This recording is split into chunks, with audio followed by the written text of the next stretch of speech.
Mélanine, colorisme, dépigmentation, héritage colonial. La nouvelle série documentaire Peau noire, quel héritage interroge le rapport intime et politique à la couleur de peau dans l'espace francophone, à découvrir sur TV5 Monde Plus. Avec nous pour en parler, les deux réalisatrices et scénaristes. Johanna Boyer-Dilolo, bonsoir. Bonsoir. Et bonsoir à vous, Estelle Njonjo. Bonsoir. Alors pourquoi est-il important de consacrer une série entière à la couleur de peau spécifiquement et pas seulement à l'identité noire au sens large? Je dirais qu'en fait, finalement, l'identité noire ne se résume pas justement qu'à une couleur de peau. C'est justement le but de notre documentaire, c'est de déconstruire cette idée que la culture noire, la sociologie noire ne se résume pas à de la mélanine, mais que ça englobe toute une histoire qui nous concerne qui concerne tous les afro-descendants. Justement, vous parlez de mélanine, de colorisme, de dépigmentation. Est-ce que vous direz que la peau reste encore un marqueur social dans les sociétés francophones, on va dire? Dans la société francophone, après, c'est Johanna qui est née en Côte d'Ivoire et qui peut plus me le dire. Mais disons qu'en Afrique, il y a de plus en plus de lois qui viennent pénaliser en fait toutes les campagnes de pub autour des dépigmentations. Donc ça a évolué depuis 10 ans. Mais ça reste quand même un sujet. Enfin, je pense notamment à une de nos intervenantes, Christelle Bakima-Panza, qui disait dans le documentaire, en tant que Congolaise, que lors des mariages au Congo, la dépigmentation était vraiment visible et qu'on se rendait compte du danger en fait que ça représentait réellement et à quel point tout le monde en fait le pratiquait. Rachel Keke, qui est l'ancienne députée effectivement du Val-de-Marne en France, d'origine ivoirienne aussi, voilà. A témoigné dans notre documentaire qu'elle avait pratiqué la dépigmentation. Et ça, c'était très fort, ouais. On parle d'Afrique francophone, mais c'est le cas en Afrique anglophone également? Oui, en Nigeria, je pense aussi. Mais encore une fois, on parle de francophonie et d'Afrique. On peut aussi parler de Caraïbes. Pour le coup, en Haïti aussi, au Martinique, on peut retrouver tous ces produits-là. Et même en Hexagone, à Château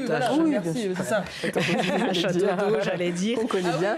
Voilà, une de nos intervenantes en parle. D'ailleurs, c'est un problème de santé publique qui est mondial finalement. Et en quoi l'héritage colonial continue-t-il de peser sur la manière dont les peaux noires sont perçues, hiérarchisées, parfois complexées aussi? Je pense que ces derniers temps, on a beaucoup parlé du code noir avec l'actualité. Et en tout cas, dans le documentaire, on situe ça au moment du code noir, où les alliances entre les colons et les esclaves ont été hiérarchisées. Ça donnait des enfants métis qui avaient un statut différent des autres enfants. Et c'est comme ça que le métissage est devenu un signe d'affranchissement, finalement. Et dans le prolongement, maintenant, qui est devenu un signe de réussite sociale. Et de beauté aussi on le dit dans le documentaire. Finalement, le colorisme, en fait, ça transcende, ça va plus que d'arriver à avoir un bon poste ou quoi que ce soit. C'est aussi avoir... ça façonne nos désirs aussi. En fait, quand on trouve une femme métisse très belle, c'est pas juste parce qu'on la trouve belle, c'est en fait ça vient convoquer effectivement tout un arrière-plan colonial, esclavagiste, en fait, qui nous dit d'aimer effectivement les peaux claires aussi. Le colorisme est parfois un tabou aussi, c'est ce qu'on voit dans votre documentaire, au sein même des communautés noires. Pourquoi est-ce si difficile, selon vous, d'en parler?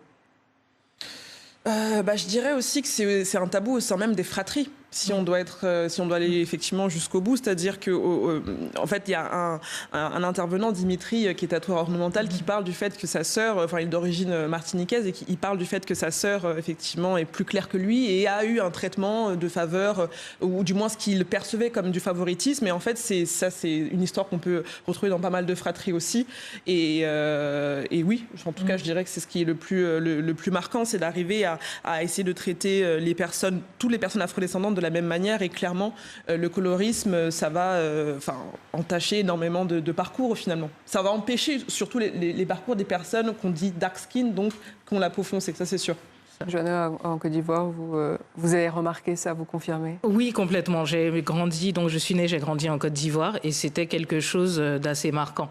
C'était quelque chose de valoriser la peau claire et même de souhaiter aux personnes de se marier avec des blancs.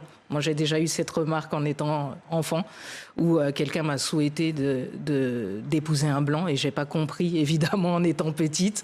Mais plus tard, j'ai compris ce que ça convoquait. Ça veut dire qu'on me souhaitait de blanchir ma lignée pour que j'ai plus de chance dans la vie, soi-disant. Vous donnez la parole à des personnalités comme Aïssa Maïga, Rachel Keke, on en parlait, ou juste Chani. Qu'est-ce que leur témoignage dit des représentations à l'écran?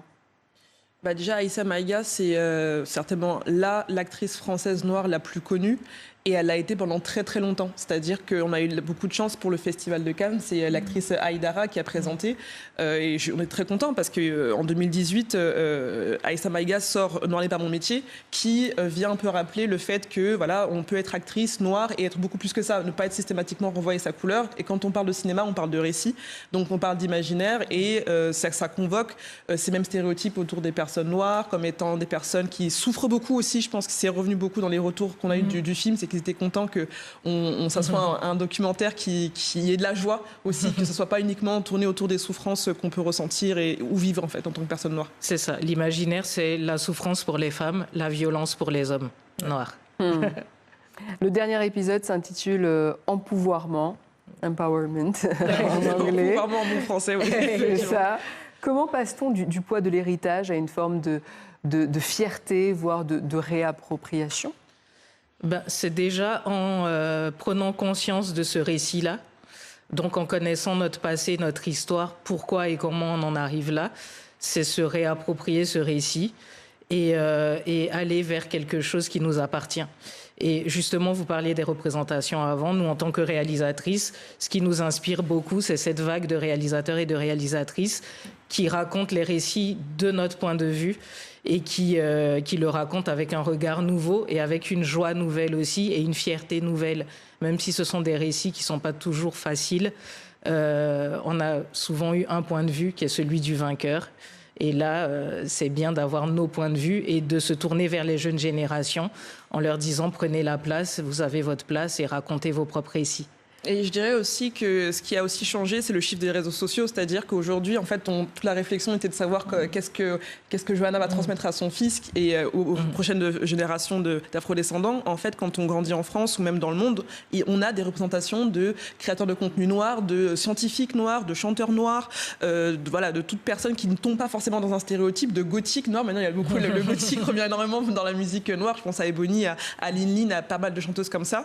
Et en fait, tout d'avoir différentes, de pas rester dans une sorte de case où on nous mettrait comme étant le sportif, la femme forte ou je ne sais quoi, ça permet aussi de se réhumaniser. C'est un peu ça aussi qu'on aimerait dire, c'est d'apprendre aussi à être vulnérable, parce que quand on est noir, on n'arrive pas forcément à montrer notre vulnérabilité, et c'est voilà ça, le fait de se réunir, d'être dans la joie, surtout qu'on vit dans des moments assez durs où voilà il y a des montées du conservatisme, et on peut être stigmatisé ou ciblé en tant que personne noire, et de se dire qu'en fait nous on va pas tomber dans ça, et on va justement contrer tout ça avec une joie noire. Voilà. Et quels sont les retours que vous avez eus? C'est diffusé sur TV5 Monde, plus depuis le début du mois. Il nous reste quelques secondes, en quelques mots. Quels sont les retours que vous avez?